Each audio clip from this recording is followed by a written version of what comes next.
Good morning. सकाळी किती वाजता आलाय? बोर झाले का?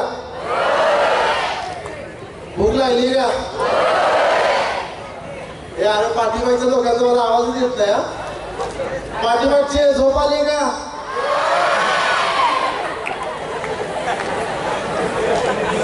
सगळ्यांची एनर्जी तर खतरनाकच आहे आणि अशीच पाहिजे, बरोबर आहे ना? सगळ्यांनी एक एक फोटो घेऊन जातो.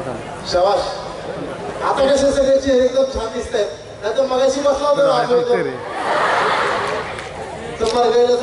आता एकदम चिकटे दिसत आहे सगळे. धन्यवाद, थँक्यू. इथून पुढं 3.5-4 तास असंच बसायचंय. माझं भाषण वगैरे कळते मला कळते. एवढा जास्त वेळ घेणार नाही तुमचा. तर इथं सौंदर्य विद्या मंदिर प्रशाला व ज्युनियर कॉलेज इथं असणारे सर्व प्राध्यापक वृंद ज्यांनी ही प्रशाला सुरू केली ते कैलासवासी बापूसाहेब झपके सर. त्याच्यानंतर इथे जे संस्थापक आहेत ते प्रबुद्धचंद्र झपके, माननीय श्री प्रशुद्धचंद्र झपके सर.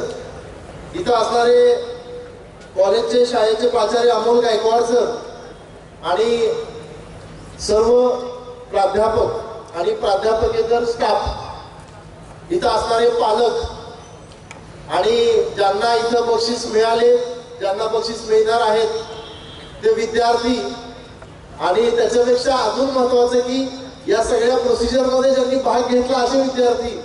मी सगळ्यांचं नाव घेतलं बरं का, पाठीमागचे लोक. इथं उपस्थित असणारे सगळे विद्यार्थी, सगळ्यांना माझा नमस्कार. माझं नाव सचिन सर्जेराव खिलारी. इथंच असणाऱ्या शेजारच्या तालुक्यातला आटपाडी तालुक्यातला करगणी नावाच्या छोट्याशा गावातला मी. माझं पण शाळेतलं शिक्षण सगळं जिल्हा परिषद शाळा वराडखडी म्हणजे तिथं अगदी लहानपण होता. त्याच्यानंतर श्रीराम हायस्कूल करगणी 10वी पर्यंत मी तिथं शिकलो. त्याच्यानंतर मी 11वी-12वीला विद्या प्रतिष्ठान बारामतीला गेलो. त्याचं कारण असं होतं की शाळेपासून तालुक्याचं ठिकाण लांब होतं आटपाडी, आणि तिथून आमचं कॉलेज पण लांब होतं, आणि गावातून माझं घर जवळपास 1.5 किलोमीटर होतं. हा सगळा प्रवास कमी व्हावा म्हणून वडिलांनी मला बारामतीच्या शाळेमध्ये कॉलेजमध्ये टाकलं. मी तिथं 11वीला जवळपास 70% मार्क येऊन पास झालो होतो. आणि त्याच वेळेस मला कळलं की त्या ठिकाणी स्पर्धा होतात, मोठ्या प्रमाणात स्पर्धा होतात. आणि सेम जसं आपल्या या शाळेमध्ये आता मी सर अहवाल वाचून दाखवत होते त्यावेळेस मी ऐकत होतो. तर ज्या पद्धतीने हे स्पर्धा घेतात, ज्या पद्धतीने आता आदर्श विद्यार्थी पुरस्कार मिळालेत, तर तिथं पण अशा प्रकारचे पुरस्कार मिळायचे. मला वाटतं की खूप मोठ्या लेवलला काहीतरी घडण्यासाठी शाळा त्याच्यासाठी सगळ्यात महत्वाची किंवा सगळ्यात जबाबदार असते. तिथं पण त्या ठिकाणी स्पर्धा व्हायच्या, आणि त्या स्पर्धेमध्ये मी पहिल्यांदा खेळायला गेलो. माझा पहिला नंबर आला. आणि त्यावेळेस मला तिथल्या सरांनी, लक्ष्मण मेटकर त्यांचं नाव होतं, त्या सरांनी मला सांगितलं की तुझी उंची खूप चांगली आहे, तू चांगला खेळतोय, तुझा पहिला नंबर आलाय, तू प्रॅक्टिस कर, तू पुढे जाऊन चांगला खेळू शकतो. मी एवढं सकाळ संध्याकाळ चांगलं प्रॅक्टिस केलं की मला 12वीला फक्त 41% मार्क मिळाले. 4 विषयामध्ये मला 35% मार्क होते. आता जे काही इथं विद्यार्थी आल्या त्यांना बक्षीस मिळालं. सरांनी सांगितलं की या 98% मार्क्स वगैरे मिळवतात, तर मला त्यावेळेस 41% मार्क्स मिळाले. लाजण्यासारखी गोष्ट आहे. 4 विषयात 35 मार्क होते. पण मला तुम्हाला सांगावं असं वाटतं म्हणून सांगतोय, कारण तुमच्यात पण असे काही कमी मार्क्स मिळालेले विद्यार्थी असतात, आणि त्यांना नेहमी वाटत असते की अरे हे 90% मार्क्स कसे काय मिळतात. आहेत का असे विद्यार्थी? हे 60%च्या आतमधले किती विद्यार्थी हात वरती करा. 60%च्या आतमध्ये. अरे लाजायचं नाही, आपले मार्क स्वतःचे. 35% मला इथे, तुम्हाला तर 60% सांगितलंय मी. हा ठीक आहे. हात खाली करा, हात खाली. चांगले म्हणजे खूप आहे विद्यार्थी. काय अडचण नाही, तुम्ही काळजी करू नका. मी आहे, मी तुमचा प्रतिनिधी इथं पुढं. तर 35% मार्क्स मला पडले होते. 12वी झालं, 12वीला 35% मार्क्स पडल्यानंतर वडिलांना टेन्शन आलं, कारण घरी शेती होती, वडील शेती करायचे, सगळे भाऊ म्हणजे मला 14 चुलत भाऊ आहेत आणि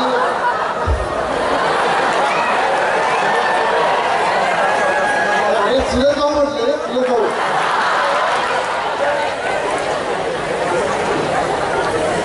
14 चुलत भाऊ आहेत, 9 चुलत बहीण आहेत. असा आमचा खूप मोठा परिवार आहे. जॉईंट फॅमिलीमध्ये एकत्र कुटुंबात राहत होतो आणि आमच्या घरामध्ये कुणी शिक्षण घेतलेलं नव्हतं. सगळे व्यवसाय सोन्याचांदीचा व्यवसाय करायचे, शेती करायचे. वडिलांची मनापासून इच्छा होती की मेरा बेटा इंजिनियर बनेगा. त्यांनी सांगितलं होतं की इंजिनियरच बनायचे आणि 35% मार्क मिळाल्यानंतर मात्र वडिलांनी सांगितलं आता हे तू काय बरोबर नाही केलं, तुला म्हशी घेऊन देतो, एक 10-12 म्हशी घेऊन तू म्हशी सांभाळ, शेतामध्ये राहा.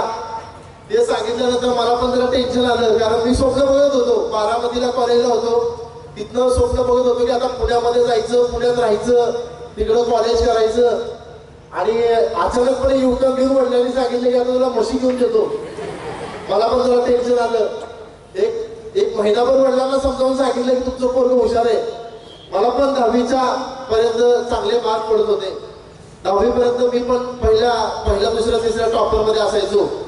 मग मी वडिलांना सांगितलं तुमचं पोरगं हुशार आहे, काहीतरी करत, मला परत एक संधी द्या. म्हणून वडिलांनी मला पुण्यामध्ये डिप्लोमा इंजिनिअरिंगला ऍडमिशन घेतलं. डिप्लोमा इंजिनिअरिंगला चांगल्या मार्कानं पास झालो. 85% पेक्षा जास्त मला कायम मार्क असायचे. त्याच्यानंतर आता मी सांगितल्यानंतर आता कोण ऑफ केलं नाही रे. 35ला 41% सगळे ऑफ करत होते. डिप्लोमाच्या माझे मार्क ऐकले का?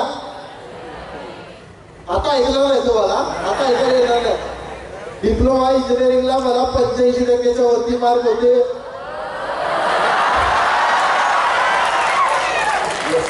हे पाहिजे. त्याच्यानंतर डिग्री इंजिनिअरिंगला पुण्यामध्ये ऍडमिशन घेतलं. 3 वर्षाची डिग्री, फर्स्ट क्लास मध्ये डिस्टिंक्शन पास झालो. त्याच्यानंतर मला नोकरी करण्याची पण संधी होती. पण माझा एक दीपेश मेजारी नावाचा मित्र होता आणि तो पण स्पर्धा परीक्षा करत होता. आणि त्याच्यामुळं आणि हे मी पण मोबाईलमध्ये वगैरे व्हिडिओ बघत होतो की स्पर्धा परीक्षा नापास झालेली लोक पास होतात, अपयशाचा जिना पूर्णपणे अपयशाचा जिना सोडून परत यश मिळतं. मी पण असे व्हिडिओ बघत होतो आणि मी पण ठरवलं की आपल्याला स्पर्धा परीक्षा करायची. आणि त्याच वेळेस मला खेळण्याची पण संधी होती. म्हणलं अभ्यास करायचा आणि मध्ये जसा वेळ मिळेल तसा प्रॅक्टिस पण करूयात. तर पुण्यामध्ये मला एक कोच सापडले, अरविंद चव्हाण नावाचे. पुण्यामध्ये बाबूराव सनस ग्राउंड आहे स्वारगेटच्या जवळ. तिथं मी 2013-14ला प्रॅक्टिस करायला सुरुवात केली. संध्याकाळच्या वेळेस रोज प्रॅक्टिस करायचो आणि दिवसभर अभ्यास करायचो. हे सगळं करत असताना 2014ला राज्यसेवाची पूर्व परीक्षा दिली आणि 200 पैकी फक्त 69 मार्क पडले.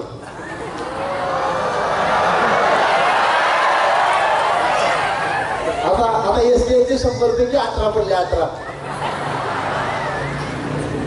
तिकडे प्रॅक्टिस पण करतोय आणि इकडे अभ्यास पण करत होतो. पण स्पर्धा परीक्षा करत असताना दोन्ही गोष्टी मला मॅनेज नाही झाल्या, व्यवस्थित मॅनेजमेंट करता नाही आलं आणि मला इकडं फक्त 18 मार्क पडले. म्हणजे आता इथं ज्या 2 ताई आल्या होत्या त्यांना मी बघितलं, सरांनी सांगितलं की त्यांना 98% वगैरे मार्क मिळतात आणि त्या सगळ्या क्षेत्रामध्ये आहेत. त्या दिदीने बोलताना पण सांगितलं की आम्ही सगळ्या क्षेत्रामध्ये म्हणजे कला असेल, क्रीडा असेल, अभ्यास असेल, सगळ्यातच ते आहेत. पण मला ते जमलं नाही. पण माझा इगो हर्ट झाला. इकडे मी राज्यस्तरीय स्पर्धेमध्ये भाग घेतला, राज्यस्तरीय स्पर्धेमध्ये पहिला नंबर आला माझा. पण इकडं कमी मार्क पडल्यानंतर थोडा इगो हर्ट झाला. म्हटलं की स्पर्धा परीक्षा एवढी काय अवघड आहे. मी परत अभ्यास करायला सुरुवात केली. 2015ला राज्यसेवाचा पूर्व परीक्षा दिला. हे मी पास झालो.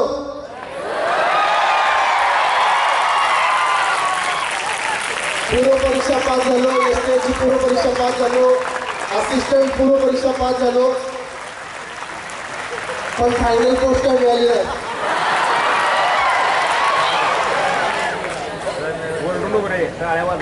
हे सगळं करत असताना आपल्या गावाकडे दुष्काळ पडला होता. आता दुष्काळ सगळ्यांना माहिती आहे. तुम्हाला दुष्काळ काय असतो हे सांगायची गरज नाही. एका विद्यार्थिनीने तिथं वरती बघितलं की ते दुष्काळ वेगवेगळे आहेत, त्याचं तिनं प्रदर्शनामध्ये हे केलं होतं. तर आपल्याकडे दुष्काळ पडला 13 ते 14, 13-14-15ला पाऊसच नाही पडला. शेती सगळी जळून गेली. आर्थिक संकट माझ्यावर पण आलं. आणि त्यावेळेस इंजिनियर झालो होतो. घरच्यांची पण अपेक्षा होती की पोरांना काहीतरी कमावं आणि घराला हातभार लावावा. मग हे सगळं करत असताना माझं बोलणं चांगलं होतं. आम्ही ग्रुप डिस्कशन करायचो, त्याच्यामध्ये पण मी व्यवस्थित पोरांना समजून सांगत होतो. आणि हे सगळं करत असताना माझा भूगोल हा विषय चांगला होता. भूगोल विषयामध्ये मी म्हटलं की आपण काहीतरी करू शकतो. पुण्यामध्ये ज्या काही अकॅडमी आहेत त्या अकॅडमीला मी जायचो आणि त्यांना सांगायचो मी मला शिकवायचं भूगोल. मला 1-2-3 अकॅडमीमध्ये संधी मिळाली. मी त्यांना भूगोल शिकवला, मुलांना आवडला. त्याच्यानंतर मी स्वतःची पुण्यामध्ये सदाशिव पेठेमध्ये अकॅडमी चालू केली आणि तिथं मी भूगोल विषय शिकवायचो. व्यवस्थित चालू होतं. रोज 2-2 तासाचे 5 तास घ्यायचो, 10 तास लेक्चर घ्यायचो. पैसे किंवा आर्थिक घडी पण माझी बसली होती. आणि हे सगळं करत असताना मला समजलं की राजस्थानचा एक प्लेयर आहे, त्याचं नाव देवेंद्र झांझरिया.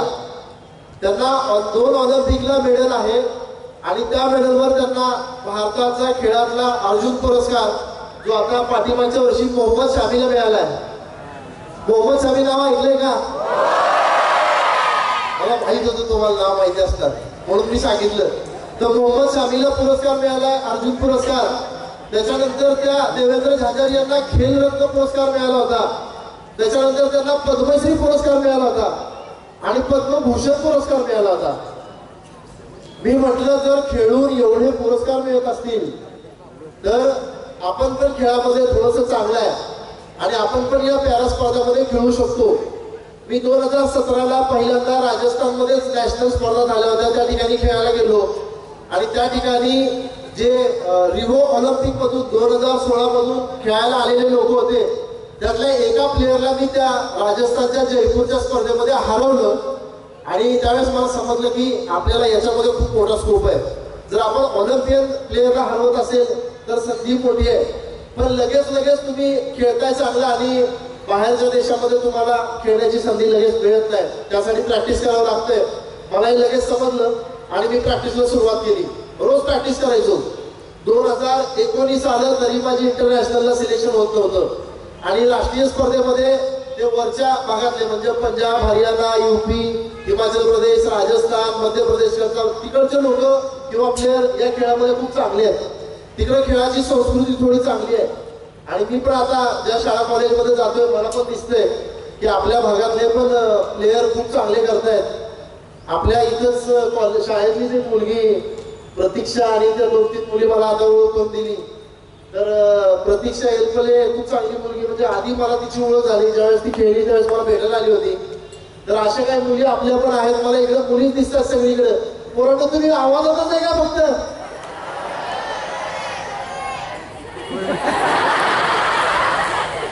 पोरी असलं पण का पुढच्या वर्षी इकडे पोरं पाहिजे काय?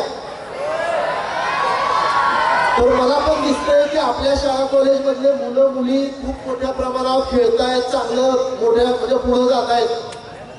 तर तिकडचे पोरं काय करायचे थोडंसं सांगतोय का? मला हरियाणा आणि पंजाबचे प्लेअर होते.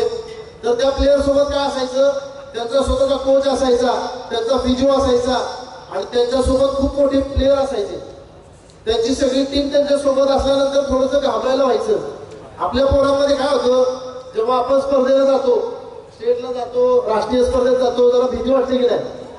मग मी पण पहिल्यांदा तिकडे खेळायला गेलो काय व्हायचं, ते लोक आधीच ऑर्डर आणायचे. म्हणजे त्यांचे कपडे बघून, त्यांचा जो काही सगळा लवाजमा आहे, त्यांच्यासोबतची टीम आहे, ते बघून थोडंसं घाबरायला व्हायचं. पहिल्या स्पर्धेला मी बेंगलोरला गेलो. बेंगलोरला गेल्यानंतर त्यावेळेस मी 14.27 मीटर थ्रो केला होता आणि जो पंजाबचा एक प्लेअर आहे त्या प्लेअरनं 14.83 मीटर थ्रो केला आणि माझ्या आयुष्यात पहिल्यांदा मी हारलो तिथं. म्हणजे पहिली स्पर्धा आहे की ज्या ठिकाणी हारलो. त्यानंतर एक खूनगाठ बांधून आलो होतो की इथून पुढे ज्या ज्या वेळेस तुम्ही याल तुम्हाला आमच्या महाराष्ट्राचं पाणी काय असतं ते दाखवतो.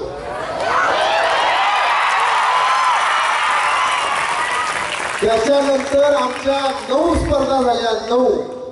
9च्या 9 स्पर्धामध्ये जवळपास 2-2 मीटरनं त्या लोकांना आपण हरवलंय आणि